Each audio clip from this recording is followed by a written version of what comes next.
On the night of April 20th, after weeks of misjudgments, operational mistakes, and equipment failures, the Macondo well blew out beneath a mile of water in the Gulf of Mexico. It gushed up a volcano of natural gas and oil onto the Deepwater Horizon derrick, which exploded with 126 men aboard. 11 were killed, vanished without a trace. 2 days later, the rig collapsed, ripping the pipe that tethered that rig to the well and unleashing a volcano of oil that poured toxic crude oil, 200 million gallons of it, over the next 3 months into some of the richest, most fertile, most diverse, most productive waters anywhere in the world. As the dimensions of this catastrophe began to take shape, I walked by the office of Reagan Nelson, who advocates on behalf of oceans on Capitol Hill. And Reagan was staring at her computer screen with a look of abject despair on her face. And those of you who know Reagan, who is here tonight, thank you, Peter. Those of you who know Reagan know that is not a characteristic look for her. This oil is pouring into the ocean, she said. That's all she needed to say. A few days later, Reagan was in the Gulf. She was on the Delta. She was in the bayous, she was in the estuary, she was in the marshes. She was dealing with the oystermen, the fishermen, the shrimpers, the crabbers, along with several other NRDC staffers. Rocky Christner, Paulo Gonzalez, Jessica Lass, Gina Solomon, and several others. A few days after that, NRDC President Francis Beinecke was down in the Gulf, flying over the spill and meeting herself, hearing firsthand from the people whose lives have been turned upside down by this unfolding catastrophe. When President Obama put together the National Commission to assess this disaster and try and forge a national way forward, he wisely named Francis Beinecke to sit on that commission. She immediately removed herself from all NRDC activities related to the spill, and Peter Lehner stepped to the fore with a strategic vision and a stabilizing force that has kept NRDC focused and on the case. Peter understood from the very beginning that this was a disaster that would have broad and catastrophic repercussions for the deep oceans, for the coastal waters, for the beaches, for the wetlands, for the irreplaceable habitat of the Gulf of Mexico and the rich delta region that feeds it. He understood this would be devastating to wildlife, from pelicans to plankton, from sperm whales to shrimp.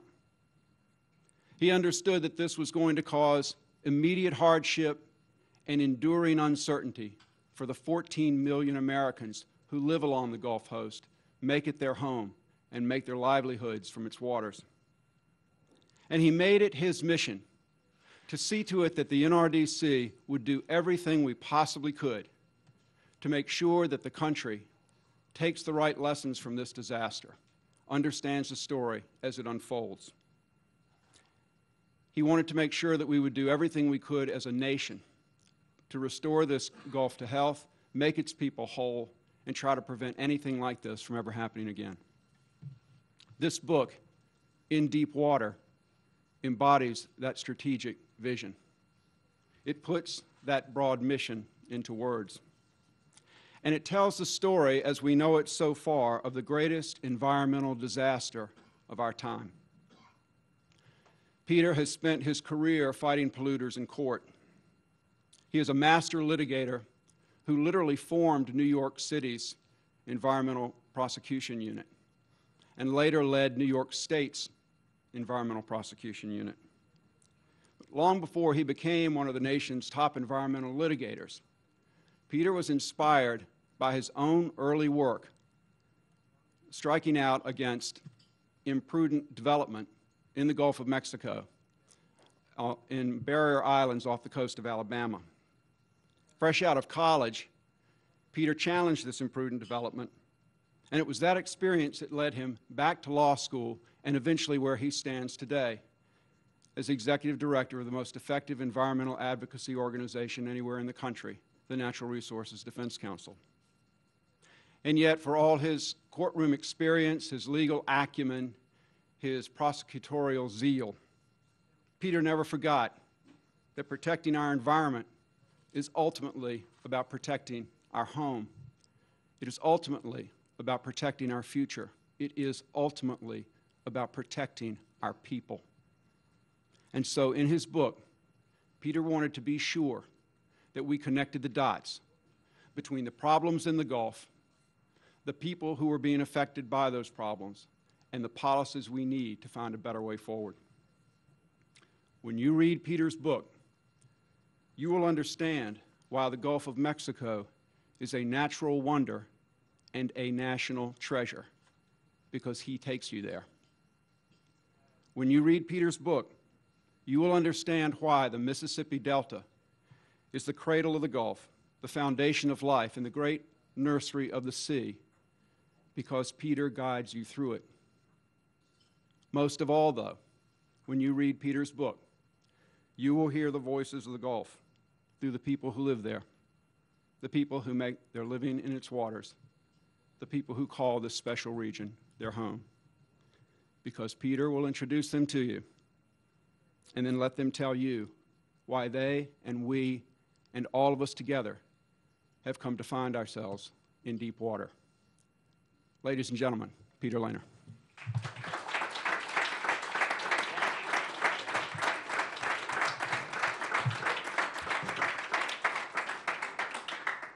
Thank you. And for those there, there's some more room if you want to crowd in over there, maybe hear a little better, but welcome.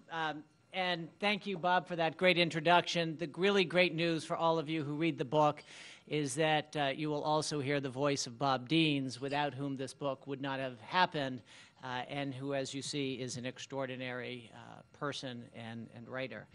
Before I begin talking about the book and our addiction to oil, and the good news that we can do something about it, I do want to note that we're here at a pretty historic moment. We're here at the 40th anniversary of the Clean Air Act, which is a statute which many of you know has saved thousands, tens of thousands, hundreds of thousands of lives over its course of its 40-year history. It is a law that is really, perhaps more than any other one, distinguishes us from other parts of the world. I just came back from China, and I can promise you they don't have a Clean Air Act there, and the difference is very, very visible. It's also the 40th anniversary of the Environmental Protection Agency, which is charged with enforcing the Clean Air Act and bringing those sterile words to life. And they are responsible for a lot of the clean air we have. And yet, as we are here on this 40th anniversary, there are forces that would try to gut the Clean Air Act and gut the ability of the Environmental Protection Agency to protect our air, to protect our health, and to protect our planet. And truly, not everyone can go off to China, where NRDC has a pretty big office, which is what brought me there. But it is really inconceivable that today, knowing what we know about pollution, we can even be thinking about weakening the Clean Air Act and EPA's ability to enforce it. So I hope that those who are working in Washington and those who are representing us on Capitol Hill have the wisdom to keep our basic safeguards in place. But now shifting to the spill, NRDC has always been a leader on environmental issues. We too are 40 years old. And so when this disaster happened, we realized we wanted to shift very quickly and take the moment to try to figure out a path forward. And people ask me how I could write this book so quickly. And the answer, of course, is NRDC teamwork. From the moment the spill happened, as you heard Bob talk about, the oceans team was in action down at the spill. Our lands team was looking at the impacts of upstream issues. Our transportation and energy teams were trying to figure out, as we had been doing for years, how to shape a response that would help us end our addiction to oil.